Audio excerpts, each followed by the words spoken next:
Good evening, and welcome to Talking Songs with me, Roland Jones. How are we doing out there today?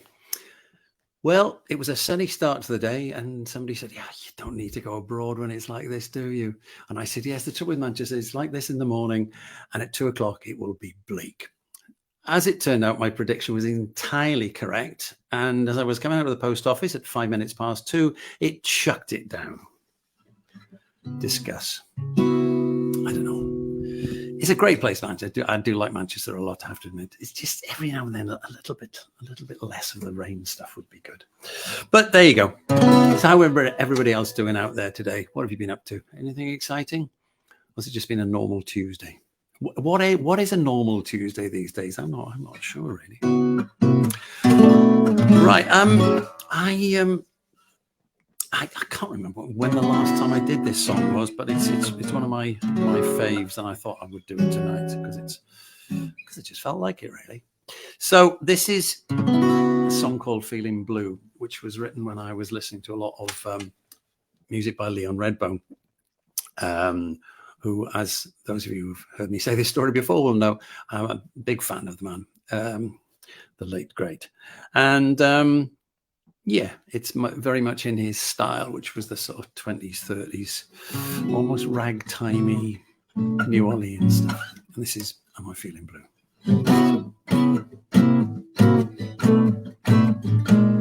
It's early in the morning, the sun is already hot. There's fresh food in the kitchen, and the coffee pot is hot. So why am I feeling blue? There's no clouds on the horizon, I've got money in the bank. My car is sitting pretty, and there's gasoline in the tank. So why am I feeling blue? My baby's gone and left me for another man. She says she wants to travel, she does not give a damn. She told me this morning, I said, I don't know what to say. She said, say what you want, honey, I'm leaving anyway. So I'll leave the food in the kitchen, I'll leave the coffee in the pot, I'll take off in my Cadillac, 'cause believe it or not, my baby's gone cold on me, but her sister has not.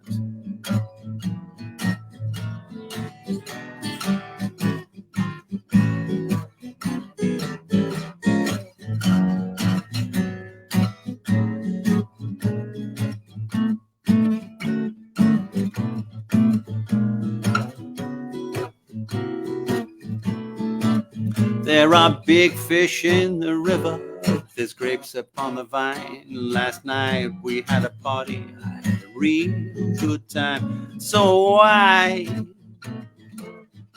am I feeling blue? My baby's gone and left me, not for another man. She says she wants to travel, she does not give a damn.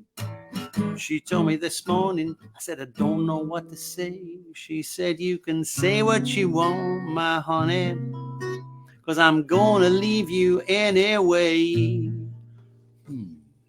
So I leave the food in the kitchen, leave the coffee in the pot, I'll take off in my Cadillac, 'cause believe it or not, my baby's gone cold on me, but her sister has not.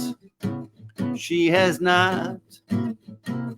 My baby's gone cold on me, but her sister has not. That's one for you, Leon.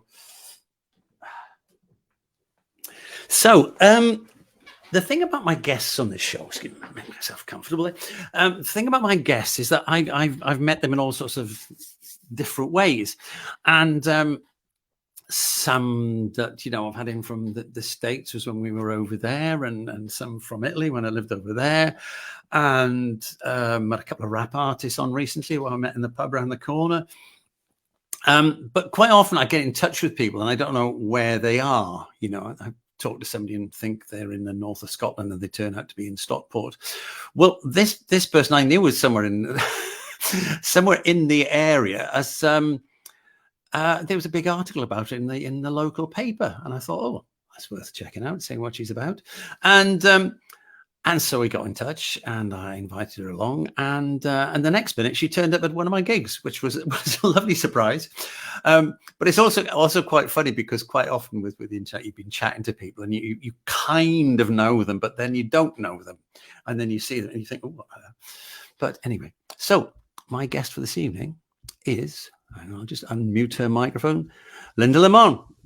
There you are. Hi. Boom. Hi. How are you doing? Hi, everyone. I'm absolutely fine, thank you. And thanks Good. for inviting me to your little cozy chat room. Lovely. Good. Absolute pleasure. So now, one of the things about you is that you seem to have done quite a lot of things for songs about specific topics, about specific events, all that sort of thing.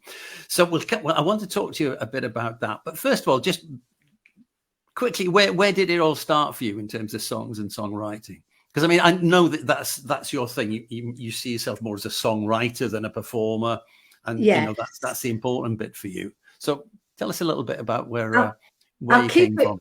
Yeah, I'll keep it brief because I've had a long life.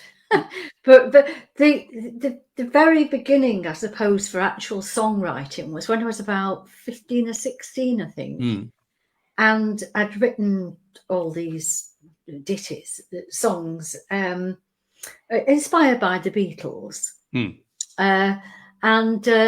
I'll tell you a story, actually. Remember Davy Jones from the Monkees? Yep. His father lived in Denton on a semi-detached house. Oh, just off Hyde Road. And of course, we got to know this. I don't know how we did, a gang of girls. And we all decided to go there on the bus, and I took my songs. And I remember actually, we were thinking, right, how are we going to actually get in the house? We got here. I actually looked them up in the telephone directory when we had paper telephone directories. And I found them. His dad's in the phone. I mean, I'm only 15, 16. And his dad answered the door. I rang up. I can't remember what happened, but I rang to say I had some songs, kind of knock on the door. And there I was, being invited into Davy Jones's dad's house, and he took these songs, but I never heard anything more from them. But we were on the phone at home, so I've probably forgotten to put my contact details or something like that.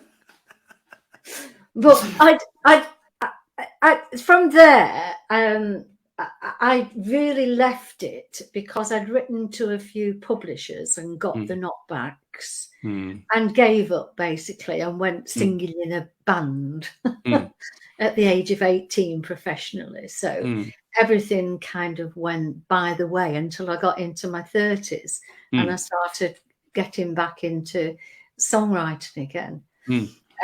But it was really covers that were taking over because I never had the confidence in my own songs.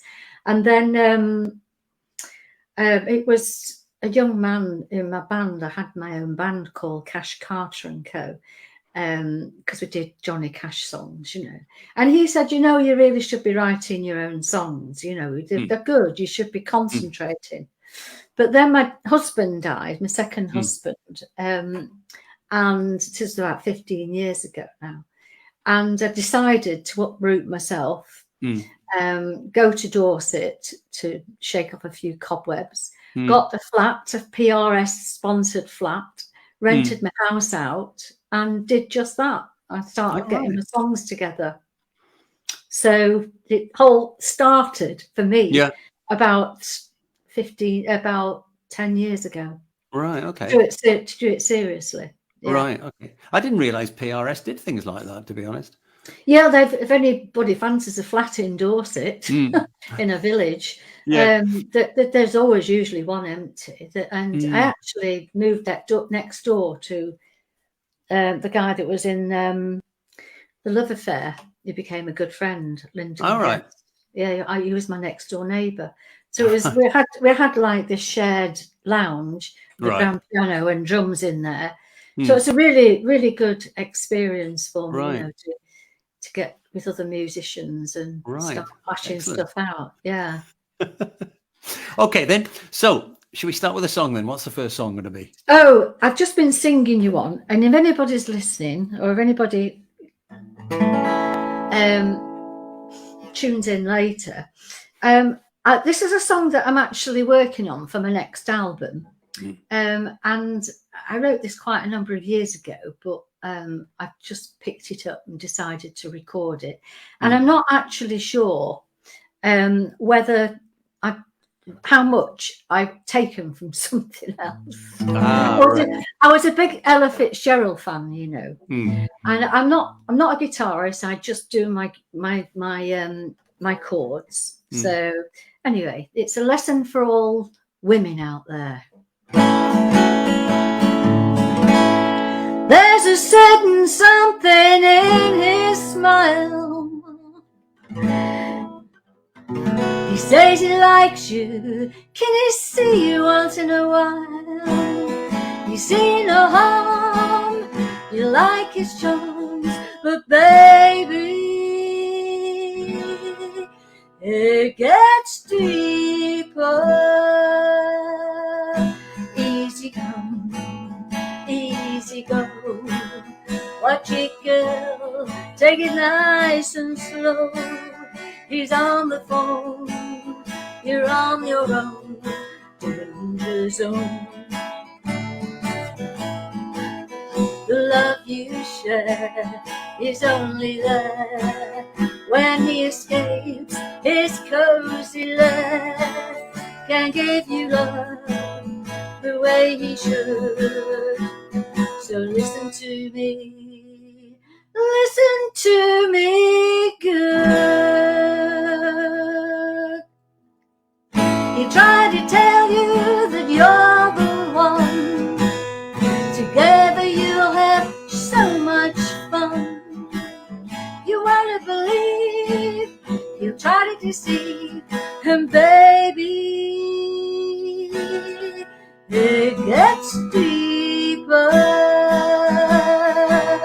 Easy come, easy come, easy go, easy go. Watch it go, take it nice and slow.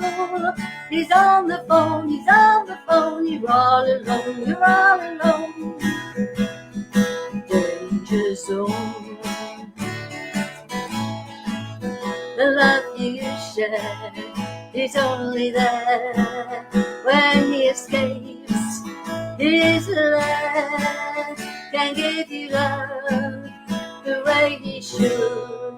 Danger zone.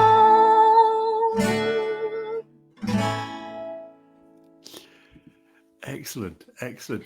I've listened to some of your other stuff as well, and you've definitely got that sort of there's a sort of Nashville country sound about it.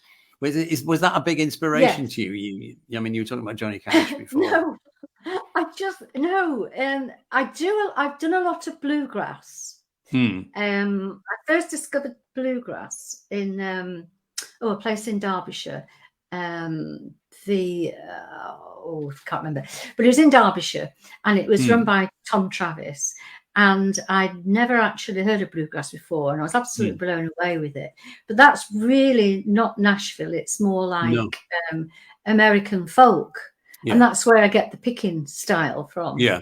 And I just, whether or not, I mean, I didn't play a lot of country or listen to a lot of country at all. I mean, the Eagles, that you know, that sort of country rock I used to listen to a lot in the 70s. But I've just got that natural country voice. Yeah. I'd say it sounds quite, you're right. It does sound quite natural when you sing it. It's just how I naturally sing in a country style, and I can't get away from it. I have to go with it. Yeah, absolutely. Go with what works. Yeah.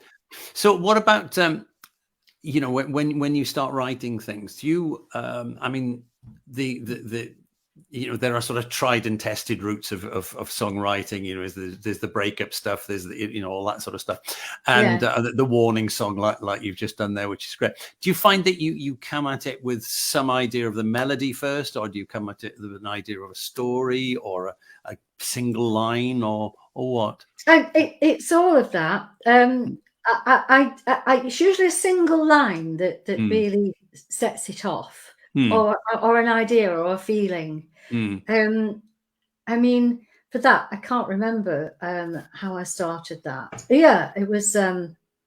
But I'll have an idea, and then what I do is I'll sit down with my guitar, and I'll pick out a chord that suits where I have to kind of go deep into myself and feel where it might be leading to. So it's a thought process of finding what that phrase or word or feeling is, and starting it off in the right key, in the right register, in the right register. And it's not technical with me.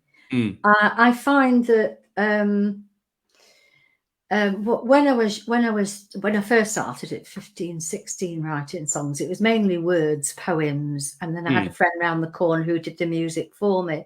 But as I worked through being in bands and learning guitar and doing music theory, music theory helped a lot, because I understood then how chord progressions worked. Yeah. So I know enough just to find a way around chord progressions.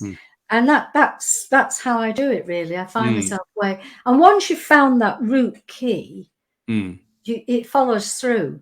It writes itself, and you just get the tempo that you want. And do you search out the I mean, a lot of people sort of they'll start with, I don't know, you start off and you decide it's going to start with a C major ninth, whatever. You play the chord, and then you start from a single note within that chord, and then you think, right, okay. And then some people will look for another chord, whereas other people will sing a melody and then find a chord to fit the melody.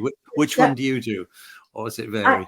I've done it so many times. I'll sit down, I have the idea, I'll get the chord, and then I'll start singing, and it's the melody. I think I'll sing the melody, and I worked very much like a poet, putting music to represent the feeling that I have in the words, all together, rather than.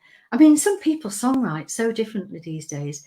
I went to one songwriter's house, and they had a wall full of songwriting books. Right. So they do it all on the, on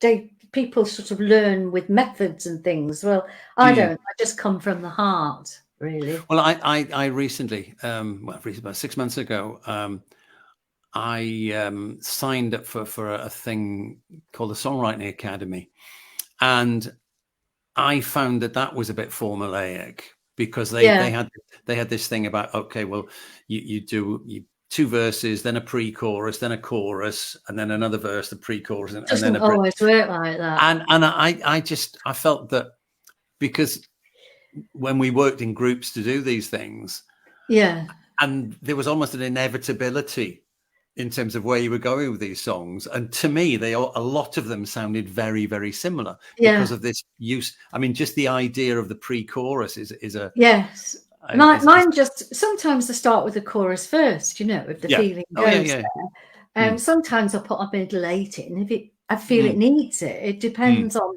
the tempo and the mood and all sorts of things. But it's very much an inward thing rather than a technical thing. With well, I felt very much on this course that I went on. It was to do with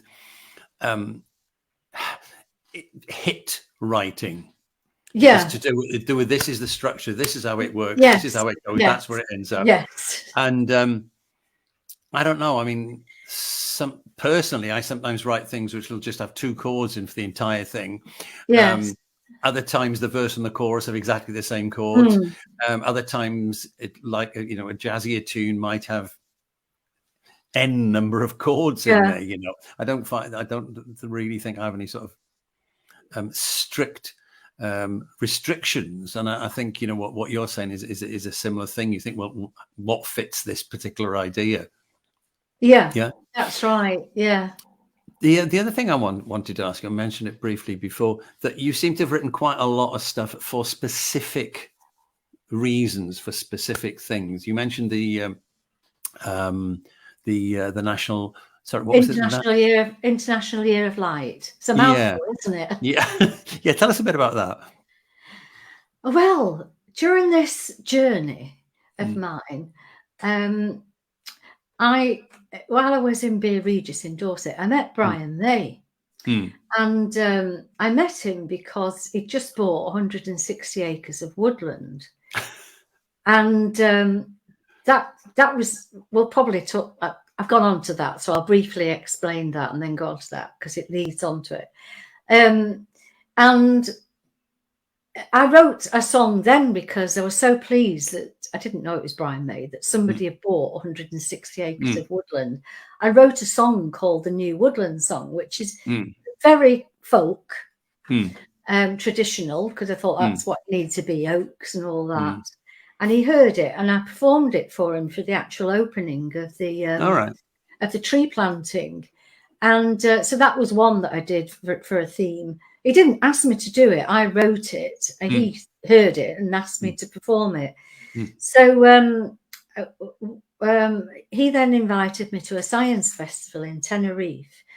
And it was there that, and I wrote a song while I was there because I was absolutely blown away with the science, because I've not done science. Well, I've never done science. We didn't do it when in the 60s as kids, you know, as girls.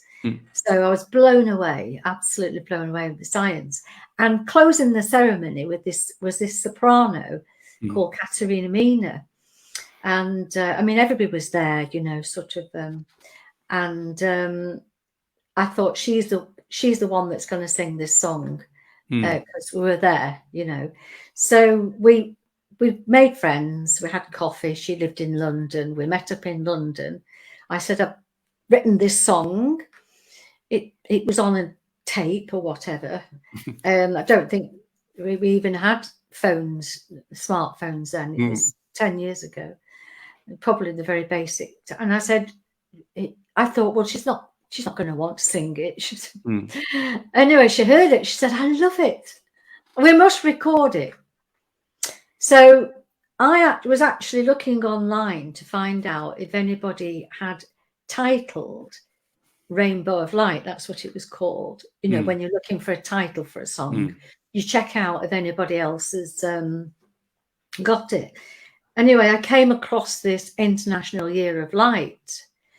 And I contacted them and said, I've got the song for your event. Right. And they got back to me straight away and said, yeah. And then it was in 53 countries. Wow. We recorded it.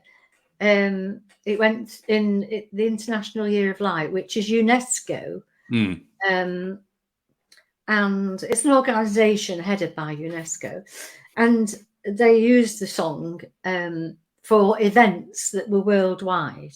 And then I think it was 3 years ago, they were having the International Day of Light. So they asked Caterina to perform 2 of my songs, and that was in Paris. Just 2 of my songs were performed in Paris. Nice. So that was nice. Yeah. Brilliant. Excellent. Okay, it's time for another song, I think. Oh, yes. I'm not going to play Look to the Universe because I think I'll play a favourite of mine because when my dear husband was alive, he had motor neurone disease. Oh. And I had my little rehearsal room, you know, where I used to go and do my guitar and music.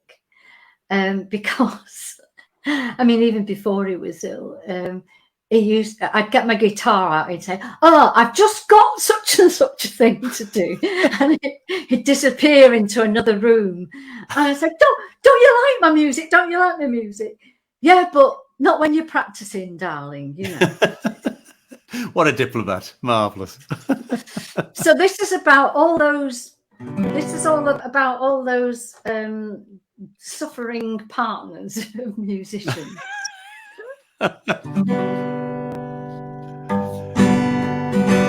So you want to be a rock star, playing around with your guitar. No matter what you think you are, don't put it on me. I know things you were saying, and I know what you are playing, but I keep on praying, don't put it on me. 'Cause all I want is my baby by my side, and all you do is make me cry, cry, cry.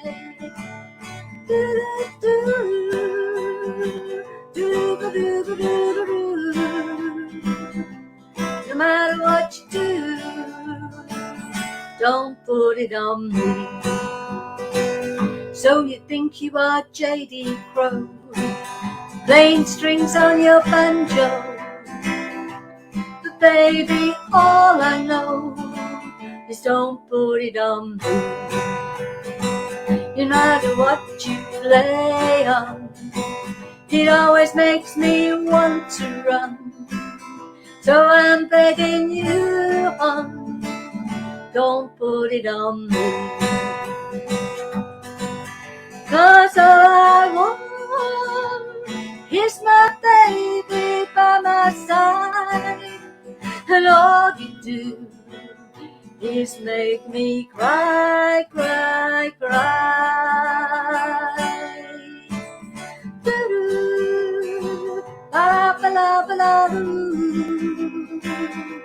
Whatever you do, don't put it on me.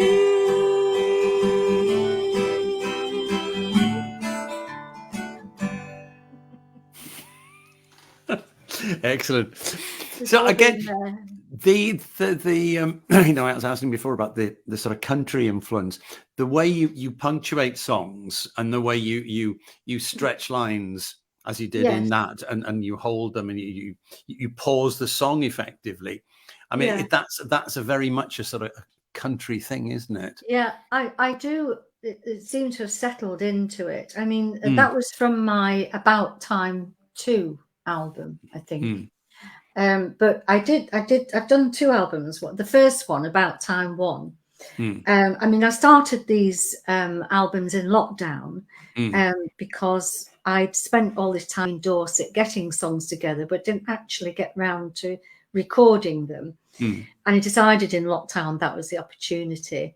And I worked remotely with some musicians in Nashville who had been recommended by some friends from what is now the Ivors Academy. It's sort of a songwriters network. Okay. And they were fantastic. I mean, you know, I just put them down, and they were Nashville, you see. So their influence, but they picked up on my demo tapes, and it does sound very country. But you know, it's a good thing because I've made a good job, and it was a good fit between us, you know. I just fancy myself as a rock chick, you know. No, I think the thing is, I mean, if you're going to do country music, there's nowhere else to go other than Nashville, really, is it? I mean, well, it's a good market country anay. I mean, the biggest. I mean, you know, I can sort of do stuff in America, but the main thing is getting the songs done and out there, and then they find their own way. I think a lot of people forget or are unaware of how big the country music market is. It is. I mean, it is massive. Massive. I remember it must be about 10 years ago now, and I read some statistics about the scale of of the country music market, and it's just huge. It's Yeah. humongous, and it's and the thing about Nashville is such a bizarre place. Yeah. You know, I've never it's been. well, we went there a few years ago, and it's at first I found it quite overwhelming, to be honest, because it's just, you know, you walk down the main street, you walk down Broadway, and there's just music everywhere. And the first bar we went into that somebody told us we had to try it, you went in and there was music playing on every floor. You walked in alongside the stage, there was a band playing. You went up to sort of half a flight, and then there was a duo playing there. And then there was another room above that. And then there was another band on the roof. Wow. And it was extraordinary. And then and they're all driving pickup trucks with rifles on the back and wearing cowboy hats. I know. That's the guns. I went to Virginia, and that really upset me. You know, all the guns everywhere. Yeah. It is weird.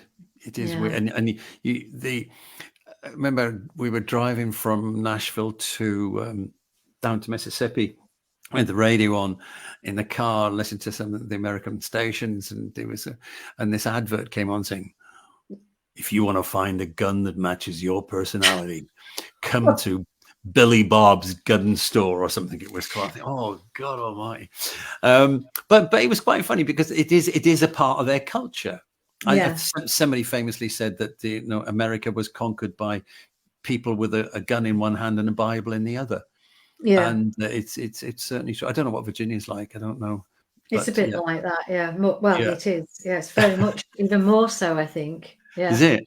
Right. Yeah. But once we'd acclimatized to it in our first sort of 36 hours, we liked it a lot, to be honest. And people were lovely. People were lovely, even if they do carry guns. We'll skip that one.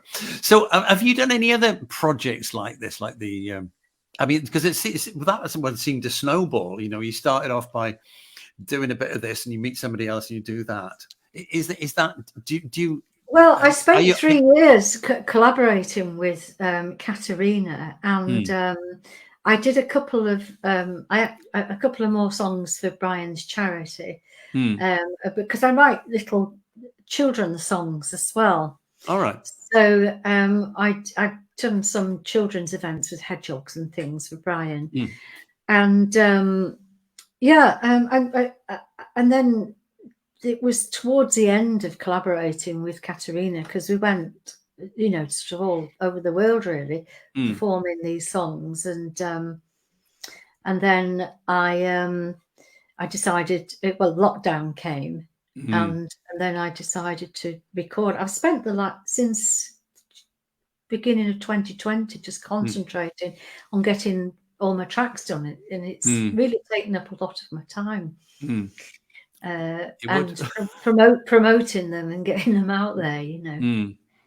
How do you distribute them? Do you find it's mainly streaming, or do you sell albums, or?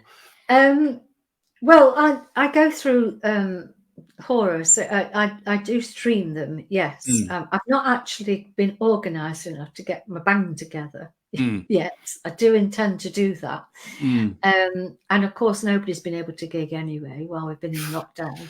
Yeah, so that's all in the pipeline. I've been weighing up musicians and sorting out venues, and the culmination will be this third album, because I'm hoping once I've got all my tracks down for those, I've got an EP coming out as well.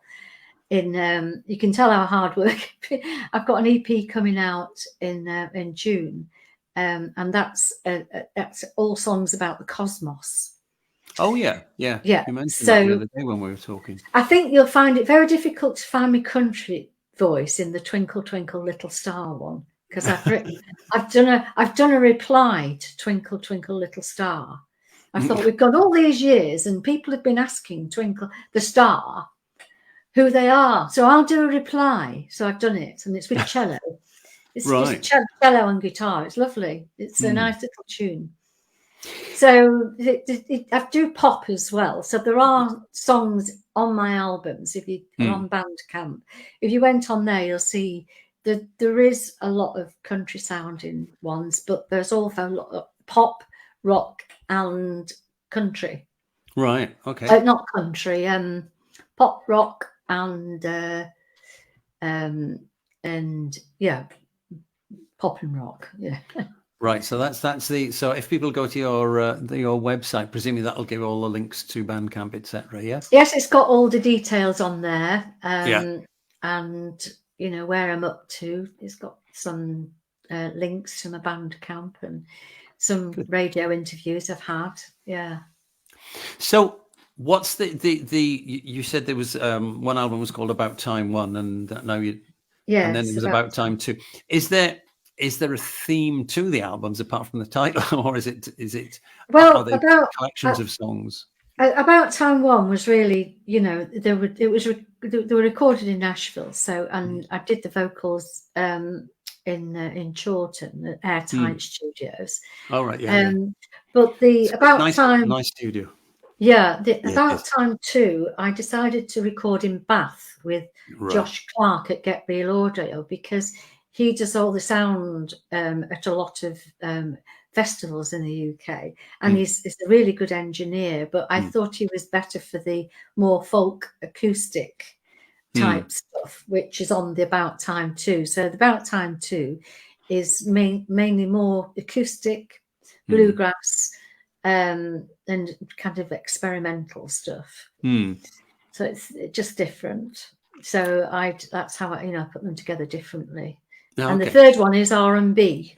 Right. So I'm doing more R&B. Right. How do you write R&B then? Well, I've got a lot in this kind of structure of bones and flesh of mine going back 50 years, you know. So it's all in there.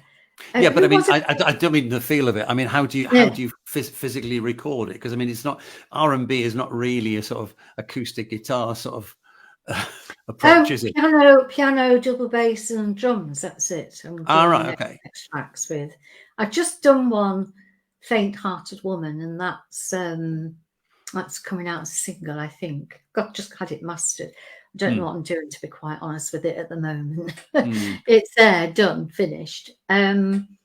And that's they did that in Nashville, but it doesn't sound Nashville. It just sounds, you know, they went with my brief, and it's come out R&B, you know.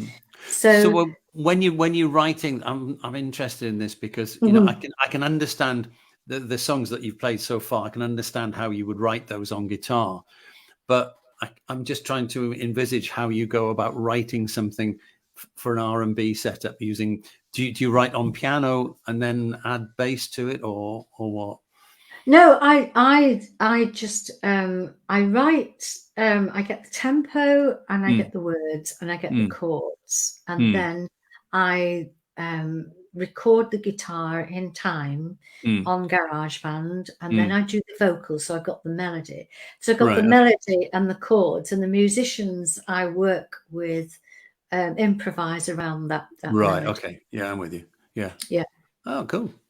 So is that it's about who you choose and who you can know is going to give you what you need, really. I was just interested in the process of actually writing it, because it's quite a different sort of approach. Because I mean, you know, a lot of people write these days with, you know, drum machine sequenced. Oh, I don't do any of that. It's all raw stuff. It's all my ideas. I you know, I get the tempo right, I get the chords right, I get the, you know, the everything's on there, and then I give my instructions about the feel and what instruments to use, and then it comes back like magic, done.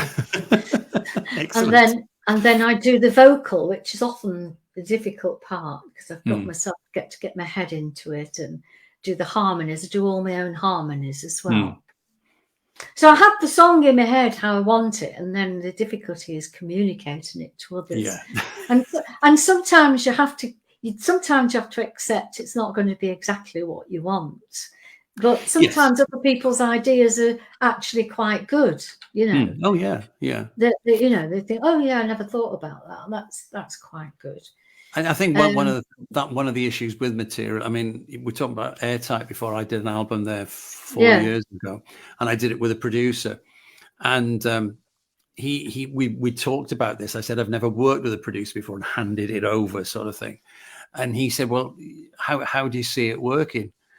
And the only thing I could come up with, I said, "Well, look, just imagine for a minute that you're a chef, right, and I'm a gardener." And I can produce the most beautiful vegetables. And what I want you to do is to cook something with them, right? And then you say to me, well, I'll do this and I'll do that. And I say, oh, yeah, okay, that sounds interesting. And then you say, I'll put loads of chili in it. I said, no, I don't like chili. So I don't want that. Yeah. And he went, oh, right, okay. So it worked really well. It was just at one point he said, I think what is it he wanted to put on it? He wanted to put some sort of percussion instrument on a particular thing that I did not want. And I said, no, that sounds like chilies to me, so I don't want that. And he went, okay, that's cool. And that's how it went. But it was quite an interesting exercise to sort of, because then you're not forcing people in a certain direction. You're allowing them to add to things, but at the same time, you've got the final say in it, in a sense. Yeah. Interesting. And then there's all the listening and the mixing, and that's when the real hard work, and you're going through the mastering process. Oh, mastering. You just got to, I let go once it's recorded, and I've spent the last 2 weeks just listening to songs every night, listening for little things, levels and things. But it's well, certainly when it comes to mastering, I've got no idea what it's about. I leave that. When they did the mastering for me on that one. And I just said, okay, well, you know what you're doing. Carry on and just let them do it, really, because they're working on things that I'm probably unaware of, to be honest. I think the thing that the thought process about doing these albums was to get all my songs recorded to the best that I could, and then as most, I would say, songwriters, they always hope some big artist might hear one. Because I haven't got a publisher, and from all the forums I've been on, they don't think it's worth having a publisher these days, because everything's out there if you want to do it yourself, So, you just you want to get it out there and hope that somebody will hear it and want to record it. Somebody, but that's always on the radar for me. Yeah. To have the songs recorded. Yep. By someone else. Yeah, we're all up for that, definitely. Okay, then time for another song, I think. Oh yeah, I'm just trying to think which one to do. I'll tell you what I'll do, because I'll tell you a little story, because I'm actually told you the story about meeting Brian, and we're both big environmentalists. That's what brought us together. And this is one I wrote actually with badgers in mind, but it's about all wildlife and about all nature and the threat that humans are posing for nature. So it's and I wrote it with that in mind, with thinking of an animal or a creature or nature as a being, and the pain that it's going through, and so that's what this is about. I wonder if you share this fear of the future, 'cause I feel your pain so deep. And can you hear the voices that tell us you're worthless? Why can't they just let it be? We gotta hold on, stay strong, make right what's wrong. hold on in love's name. As I see you suffering, my heavy heart longs to bring an end to this crazy misery. Oh, but all I can do now is wait for the truth bound and hope for the day that I'll see. Yeah,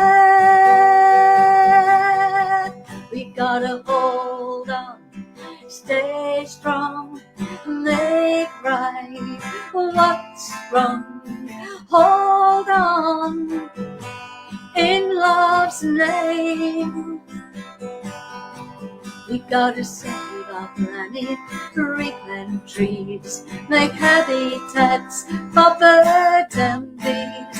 Hold on in love's name.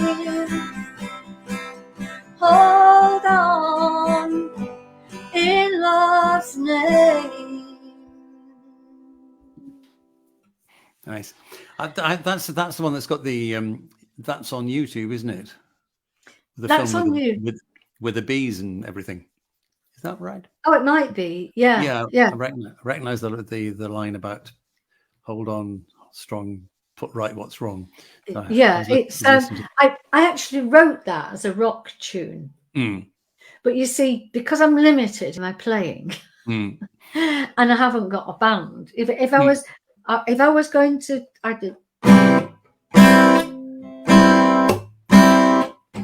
I'd write. I imagined it as a rock song. Right. Yeah. So more percussive. Because I'm the performer I am. It's come out sort of country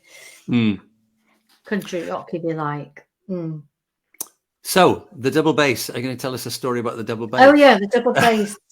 my Betty here. Yeah. Well, I had this band, as you know, back Cash Carter and Co. And it was a young man, and he was 16. He played Johnny Cash, and I was June Carter, which was bizarre, but our voices went really well together. And we had this mad person called Patrick. Anybody watching this, remember Patrick from the open mics and sessions in Manchester and Stockport. And he was playing this box bass, and I said, and we were getting a couple of big gigs, and I said, we need a double bass. So before I knew it, I was just looking on the internet, and I pressed the button, and it was there the next morning. So I actually went on a Sore Fingers, which is a sort of a bluegrass music school. And American guy taught me. I had a crash course in double bass playing, and that was a week's double. So I've taken it to a few places and played it. Yeah, it's.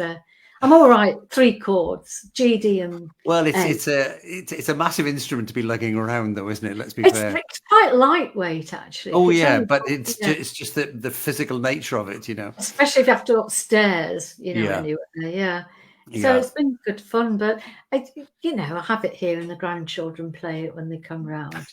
I actually did an audition, for Rock Until You Drop. Don't know whether you saw it. Yes, we did see it. Yes, it was after we'd seen you, actually, when you dropped into my gig at the Blossoms, and you mentioned it, and then we watched it because we didn't know which episode you were in because it's the very beginning, the first. Yeah, I saw it. Yeah. Of course, I didn't get through, so I didn't watch anymore.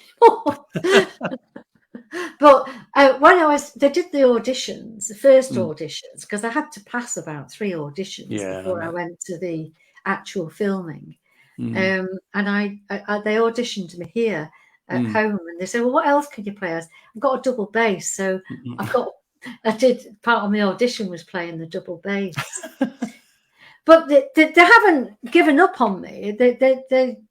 We all passed the audition at Rock Till You Drop, but they had to pick. It was just down to picking the ones that made the team work in the bands. So they're still they've got something up their sleeve. So watch this space. So you may yet be playing Glastonbury or oh well, I don't know. But I tell you what, I had to drop everything and get on the train and go to London, and I thought, oh God, I can't believe I'm doing this at my age. Yeah, well, why not? Yeah.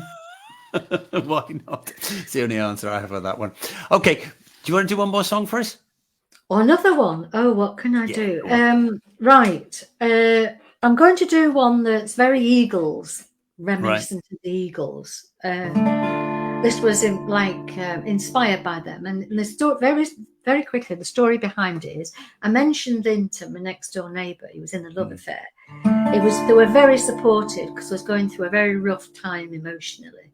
So this is about him and the other guy who was in the Motors, another friend of mine, Andrew McMaster, and it's about the unconditional, universal love that they gave me. I met friends in high places at my journey's end. Others I have followed, but my heart they could not mend. I felt when they listened, was held tightly when I cried, and moved by their stories. I knew we'd been denied real love to mend and heal real pain that only needs love. So don't give up, be true to your soul and bring real love running back home. Bring real love running back home.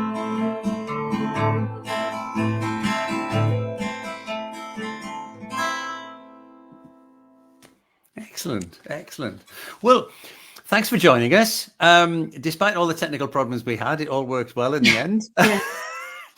If only you people out there knew what we've been through in the last 24 hours. Incidentally, with the Scarlet, did they replace it for you? No, I still don't know whether the other one's working, but Right.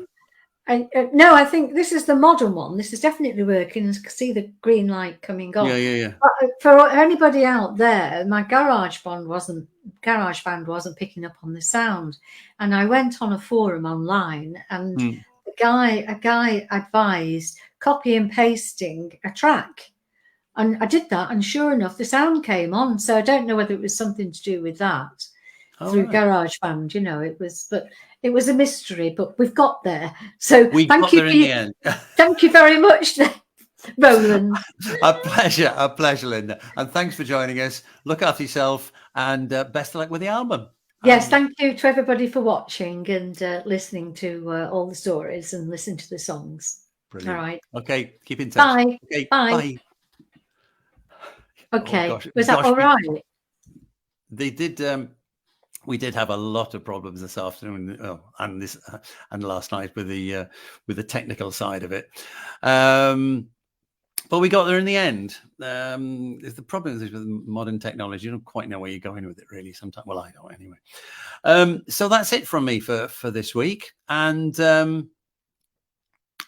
it from me. So next week, I can't even remember who I've got booked for next week. I'm so flustered. So I shall leave you. What shall I leave you with? I'll leave you with the promo for our new album. So yeah, look after yourselves, stay cool, enjoy the music, and enjoy some sunshine if you can. See you soon. I've been thinking by where I've been, the places I've visited, the things I've seen. Made decisions by people I've met. Some were good ones, and some I regret. Don't know the future, can't change the past. That's how it is. That's how it is.